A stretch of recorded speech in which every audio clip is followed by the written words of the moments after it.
ada kemudian Pak Nadiem, Mas Nadiem, yang tidak punya pengalaman pendidikan, tidak pernah datang ke daerah, jarang ke kantor.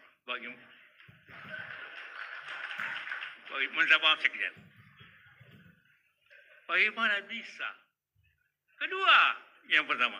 Namun sebelumnya kepada Bapak dan Ibu yang baru bergabung di channel ini atau yang belum mendukung channel ini, mohon bantuannya Bapak Ibu sekalian untuk mendukung channel ini dengan cara subscribe dan aktifkan loncengnya untuk mendapatkan informasi-informasi terbaru dari channel Profesi Guru. Assalamualaikum warahmatullahi wabarakatuh. Pagi, salam sejahtera untuk kita semuanya. Bicara pendidikan, kita tidak bisa, anggaran pendidikan kita tidak bisa berdiri sendiri. Karena ini saling kait-mengkait. Kalau kita bicara anggaran, berarti kita bicara kemampuan ekonomi bangsa. Tapi kemampuan ekonomi bangsa juga sangat tergantung kepada sumber daya manusia bangsa. Ini saling mengkait. Yang mana dulu? Tapi bukan hanya itu. Orang mengatakan, iya, kita perlu infrastruktur supaya ekonomi bangsa jalan sebagainya. Pak Prabowo bilang, nah, pertahanan penting. Tanpa pertahanan tidak ada yang bisa maju. Semua penting. Datang kesehatan, bagaimana Anda bisa ekonomi jalan kalau sakit-sakit? Jadi kita tidak bisa egois berbicara tentang anggaran hanya pendidikan. Tapi kita bicara secara keseluruhan, sehingga apa yang kita bisa lakukan untuk tujuan ini. Pendidikan adalah suatu nama, tapi tujuannya ialah bagaimana meningkatkan sumber daya manusia Indonesia ini. Semua negara maju, semua bicara tentang pentingnya sumber daya manusia. Cina maju, yang pertama dia ajukan pendidikan. Jepang maju, yang pertama pendidikan. Korea maju, dasar pendidikan. Jadi pendidikan memang dasar daripada semua, tapi mempunyai korelasi antara semuanya. Tidak ada yang bisa berdiri sendiri atas hal tersebut. Apa yang dikeluhkan tadi tentang bagi-bagi anggaran, sebenarnya itu cara untuk mengatasi kesulitan. Bahwa negara ini sulit. Karena itu, ya supaya anggaran dipenuhi sesuai 20%, maka dibagi-bagilah sebelumnya bukan apa masukan pendidikan. Sebenarnya juga terjadi di awalnya.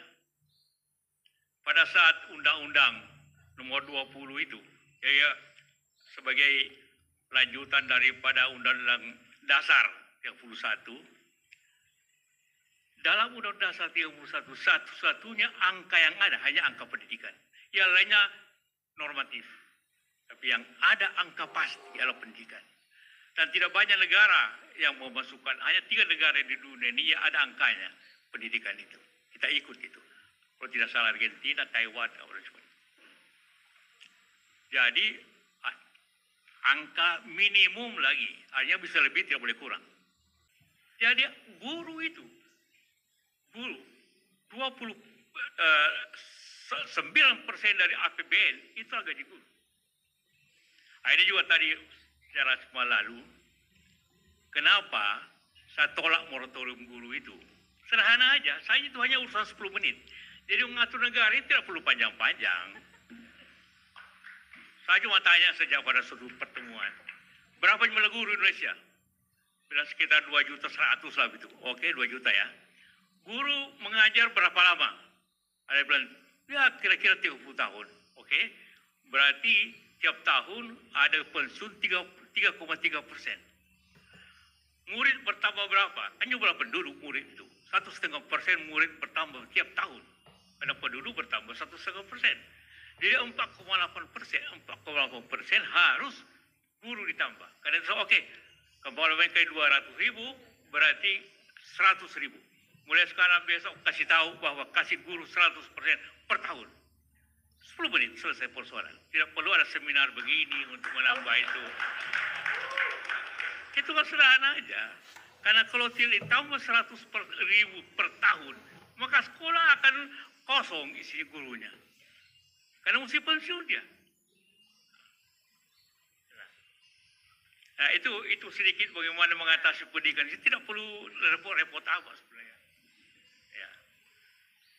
Jadi, tapi sama juga. Kenapa kabupaten selalu bertambah? Iya ini. Ongkos yang besar kabupaten provinsi. Moratorium tidak boleh tambah-tambah lagi. Sudah tidak tertulis sampai sekarang moratorium berjalan. Karena memang tidak penting untuk menambah terus kabupaten, menambah provinsi terus menerus. Nah, di belakang daripada semua pendidikan itu ada orang, the man behind the gun. Kalau perusahaan CEO, tadi katakan CEO. Dari daftar, saya tadi pagi kebetulan coba cari, siapa Menteri Pendidikan selama ini? Menteri Pendidikan Ki Hajar Dewantoro. Orang hebat, Dewan Mahasiswa. Itulah cikal bakal daripada prinsip pendidikan kita. Ada Pak Sumantri, ada Sarip Tayyip, ada Daud Yusuf, Fuad Hasan, semua orang hebat di bidang pendidikan. Ada Pak Yuwono, ada Malik Fajar, semua ahli-ahli pendidikan. Ada Muhajir, ada Pak Nuh, Rektor ITS, ada Anis, Direktur Pramedina, ada kemudian Pak Nadiem, Mas Nadiem, yang tidak punya pengalaman pendidikan, tidak pernah datang ke daerah, jarang ke kantor. Menurut Sekjen, bagaimana bisa? Kedua, yang pertama, suka rubah-rubah nama, ini kementerian. Mula-mula Kementerian Pengajaran, Kementerian Pendidikan, Kementerian Kebudayaan, ada Diknas kemudian sekarang pangkat panjang, Kementerian Pendidikan, Kebudayaan, Riset, Teknologi. Luas sekali, banyak sekali dipimpin orang yang jarang ke kantor. Bagaimana bisa jadi pendidikan? Minta maaf ya, karena saya minta ketemu di apartemen. Saya katakan aja supaya yang depan jangan lagi begitu pilih menteri. Ya, untuk hal tersebut. Karena bagaimana berapa anggaran dikasih? Kalau CEO-nya begini, bagaimana bisa jadi? Kalau saya punya perusahaan, yang pertama saya siapa di yang terbaik? Bukan berapa anggarannya, diurutnya gimana itu? CEO-nya gimana? Baru kita bicara program, baru kemudian bicara anggaran. Anggaran itu yang ketiga, bukan pertama. Orang dulu, apa programnya, apa yang mau dicapai, baru berapa anggaran untuk itu. Bukan anggaran baru kita bikin program, bukan, jangan terbalik. Apa yang ingin capai? Jadi sejarah pendidikan di Indonesia memang selalu berubah-ubah di bidang pendidikan ini. Jadi tidak bisa mempunyai pendidikan dasar, tapi prinsip pokoknya ialah kita ingin anggaran ekonomi kita susah itu, pahami dulu itu. Utang banyak. Jadi apapun kita mau gugat hari ini, Sri Mulyani akan tetap aja ketawa-ketawa, ya silakan aja gugat. Tapi tidak ada uangnya mau apa. Suruh pinjam lagi. Gimana pinjamnya lagi? Siapa yang bayar bunganya? Jadi dalam keadaan situ, maka yang harus kita lakukan ialah bagaimana efektivitas anggaran. Bukan menggugat anggaran. Bagaimana kita negeri ini efektifkan anggaran yang ada. Kedua, sebenarnya sekarang masyarakat sudah berubah, khususnya di kota. Di kota yang saya kira lebih banyak anak sekolah swasta daripada negeri. Saya tanya tadi Pak Jimli, berapa cucu? 7. Berapa sekolah negeri? Tidak ada. Sama saya, 15 cucu. Tidak ada satu sekolah negeri. Al-Ishala, Al-Ashala, Al-Mila, macam-macam lah. Satu hari saya bilang sama anak saya, anakmu itu sekolah pasti SD negeri di sana. Anaknya ketawa, ya menangis ibunya. Oh, nanti kalau nakal, ya nakal juga satu pelajaran, biar nakal-nakal sedikit lah. Tapi tidak ada. Jadi sebenarnya masyarakat itu bisa bayar sebenarnya selama baik. Jadi biarlah makin banyak swasta. terkenal di dunia juga swasta juga, Harvard, apa, Stanford, swasta semua.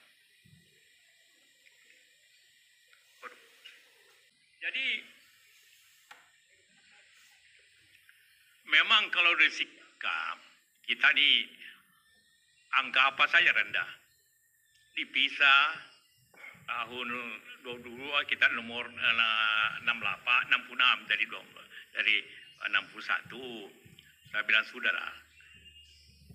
Tapi intinya sebenarnya saya ini konservatif sekali dalam pendidikan, konservatif. Walaupun saya ngurus pendidikan sejak dulu sampai sekarang. Saya Dewan Penyantun barangkali 8 universitas. Saya punya pendidikan ada 10 ya, SD sampai kadang-kadang perguruan tinggi. Macam-macam, saya ngerti. Saya trustee Dewan Penyantun di Oxford. Jadi ngerti pendidikan itu bagaimana mereka berjalan. Nah, saya tadi bilang sama Pak Jalil, kalau bicara pendidikan jangan contohin Finland, jangan contohin Singapura. Mereka penduduknya 5 juta, income per kapitanya 70.000. Kita penduduk 280 juta, income per kapita 4.500. Jauh sekali. Jadi kalau bicara pendidikan di sana mau merdeka, silakan. Karena mau bicara kimia ada labnya, mau bicara fisika ada labnya, mau olahraga ada lapangan olahraganya, mau apa ada semuanya. Di Amerika, di Singapura, di Finland apalagi. Tapi kita belajar dari India, bisa belajar dari Cina, dari Korea. Kenapa India? Hampir semua perusahaan besar di Amerika CEO-nya dari orang India. Mau Microsoft, mau Twitter, dari India semua. Nanti wakil presiden menjadi presiden Amerika, Kamala Harris, itu ibunya India. Perdana Menteri Inggris dulu India. Wali kota London di India. Berarti something di sana di India itu pendidikan hebat.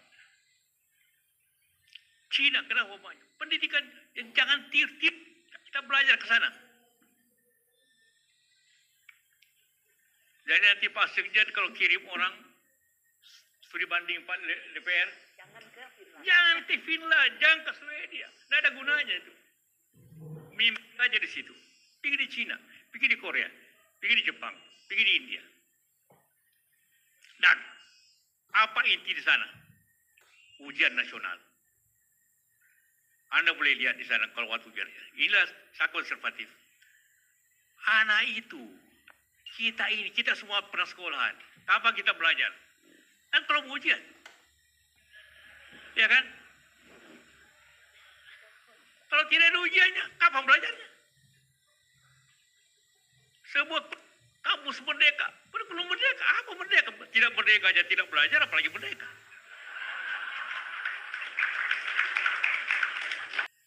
Kita konservatif aja karena menghadapi 70.000 siswa. Bagaimana Anda merdekakan 70.000 siswa? Tidak mungkin itu.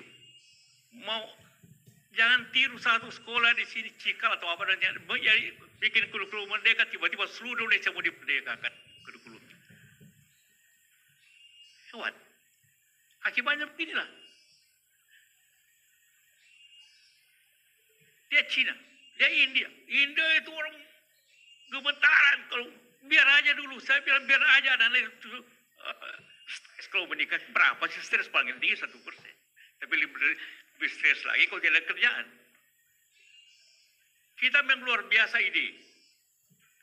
Bikin SMK, 15.000 SMK sekarang di Indonesia, 10.000 swasta, 5.000 pemerintah. Tapi 75% KD di lapangan golf di tamatan SMK. Siapa main golf boleh tanya, saya kali kau tamat apa SMK. 75% dari 4 KD, 3 tamat SMK. Itu artinya yang mana salah? Ekonomi salah atau pendidikan salah? Dua-duanya salah. Ekonomi kita tidak berkembang, akhirnya mereka sekolah SMK tidak ada kerjaan. Atau mereka tamat asal tamat sehingga tidak bisa bekerja mengembangkan ekonomi.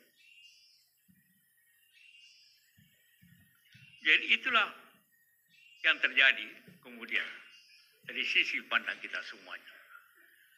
Jadi soal anggaran, kembali ke anggaran. Oke, anggaran penting. Saya setuju. Tapi ini juga konsekuensi daripada otonomi daerah. Tadi paling banyak ke daerah. Iya, karena itu kita sistem otonomi daerah. Itu pun otonomi juga pindah-pindah. Dulu SD, SMP semua ke provinsi, kabupaten. Sekarang SMA naik ke provinsi.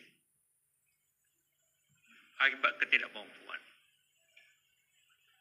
Jadi memang ini perlu seluruhnya. Jadi kita tidak bisa bicara hanya anggaran saja.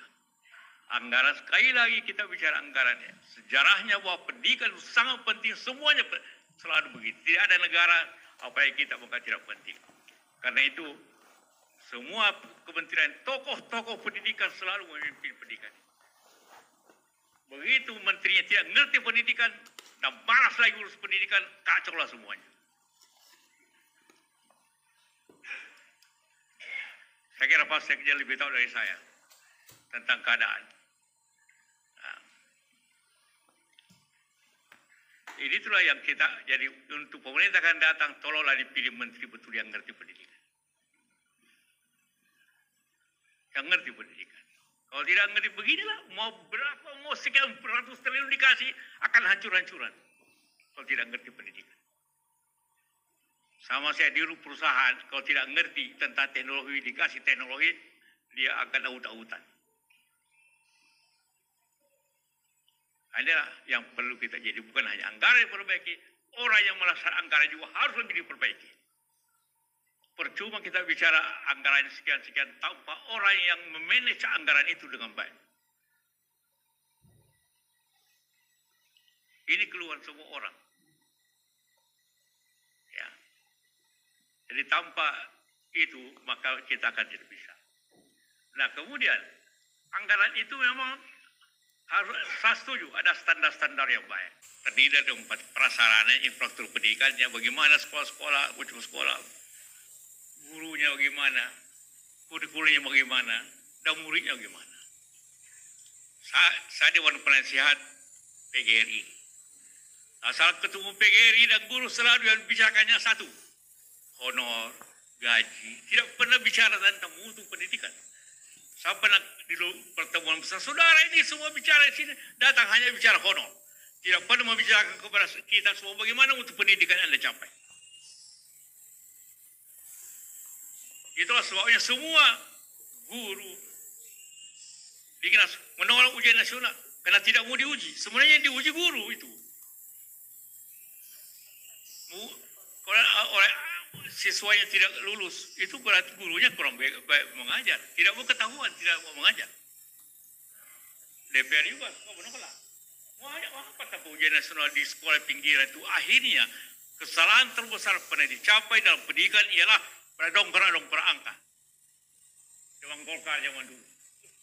Supaya lulus kelihatan 100%. Padahal angka 4 jadi ke 6. Itulah korupsi terbesar pendidikan. Jadi solusi belajar itu pendidikan bukannya anggaran. Tindakan, sistem yang konsekuen. Dan sekali lagi saya katakan, kepemimpinan dan semua bidang pendidikan itu. Kalau kepemimpinannya seperti ini, mau apapun tidak akan pernah jadi pendidikan ini. Dan dosa besar untuk kita semua. Kedua, tentunya pendidikan ini Pak DPR. Jangan dipotong-potong di semua tempat.